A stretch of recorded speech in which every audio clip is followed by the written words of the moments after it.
What if I told you that the man the Soviets found dead in Hitler's bunker wasn't actually Hitler? What if the most evil man in history had a body double who took a bullet to the head so the real Führer could escape? And what if this innocent cook named Gustav Weler was murdered in cold blood, dressed up as Hitler, and thrown into a water cistern to fool the entire world? Because that's exactly what conspiracy theorists believe happened on May 4th, 1945, when Soviet cameras captured what they thought was the end of the Third Reich. The body had Hitler's distinctive mustache, his slicked back hair, and even wore the right uniform. Yet this wasn't Adolf Hitler rotting in that Berlin water cistern. This was Gustav Weler, a cook turned political decoy who may have died the most significant death in modern history. Today, we're diving into one of World War II's most haunting mysteries. The story begins not in the chaos of Berlin's final days, but years earlier in the Reich Chancellery kitchens. Gustav Weler, identified as Hitler's body double, had reputedly worked in the Reich Chancellery, perhaps as a cook. But how does a kitchen worker become the doppelganger of history's most notorious dictator? The Nazi regime's obsession with Hitler's security created an entire industry of deception. As Allied bombing intensified and assassination plots multiplied, the need for body doubles became critical. Weler wasn't just chosen randomly. He possessed an uncanny resemblance to Hitler that, with the right grooming and posture training, could fool even close associates from a distance. By 1944, as the Third Reich crumbled, these doubles became increasingly important. They weren't just used for public appearances, they were insurance policies. The psychological warfare value was immense. But here's where the story gets complicated. On April 30th, 1945, in the depths of the Führer bunker, Adolf Hitler allegedly took his own life alongside Eva Braun.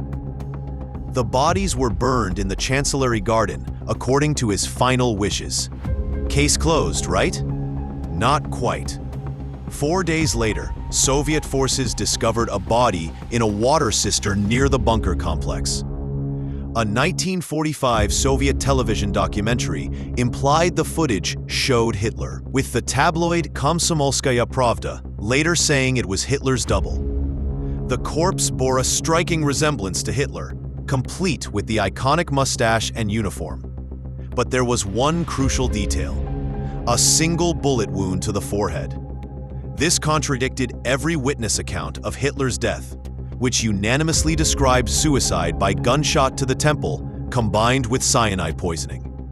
The forensic evidence didn't match the testimonies, creating a puzzle that would fuel conspiracy theories for decades. The mystery deepened when journalists began investigating. In 1992, journalist Ada Petrova found the footage in the Russian state archives. The body double had reputedly been identified as Gustav Weler. This wasn't just speculation anymore. There were names, documentation, and archived footage. But who was Gustav Weler really? Gustav Weler was a political decoy, doppelganger, or body double of Adolf Hitler. At the end of the Second World War, he was executed by a gunshot to the forehead in an attempt to confuse the Allied troops when Berlin was taken. The theory suggests that as Soviet forces closed in, Nazi loyalists executed Weler and positioned his body to be discovered, buying precious time for Hitler's potential escape. The implications were staggering. If true, this meant the entire narrative of Hitler's final days was orchestrated theater. Evidence supporting this theory includes inconsistencies in witness testimonies, the suspicious timing of the body's discovery, and the fact that Stalin himself harbored doubts about Hitler's death for years. Stalin's paranoia about Hitler's survival wasn't just political posturing. It was based on intelligence reports suggesting the possibility of a double.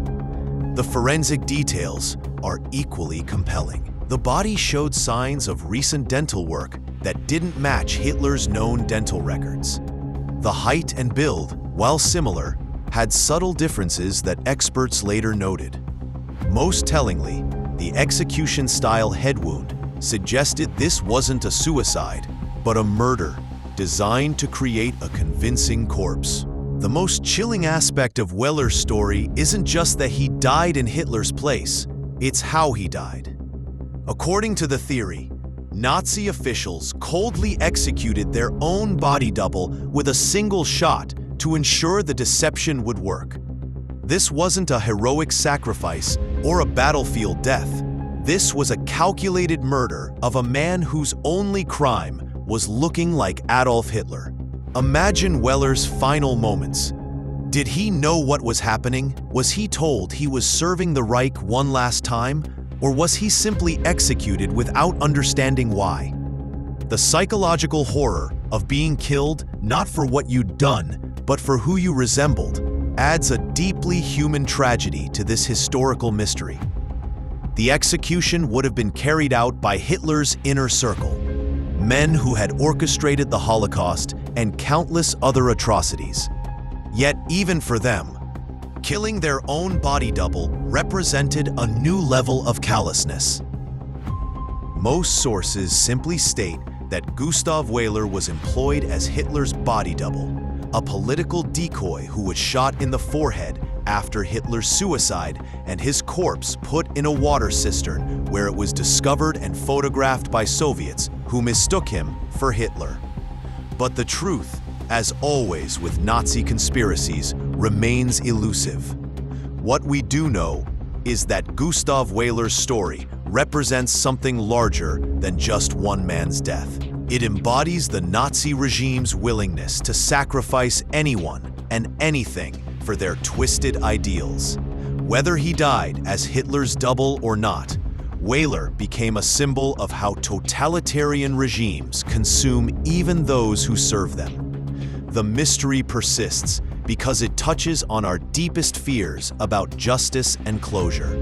If Hitler escaped, if the wrong man died in that water cistern, then World War II's ending becomes less satisfying, less final. Sometimes, the most powerful conspiracies are those that we almost hope aren't true. What do you think really happened to Gustav Weler? Was he truly Hitler's body double executed to cover the Führer's escape? Or is this just another conspiracy theory born from the chaos of war? Drop your thoughts in the comments below. Do you believe Hitler could have escaped using Weler as his final deception? If this story shocked you as much as it did me, smash that like button and subscribe for more hidden mysteries from World War II. And don't forget to hit the notification bell so you never miss these incredible untold stories from history.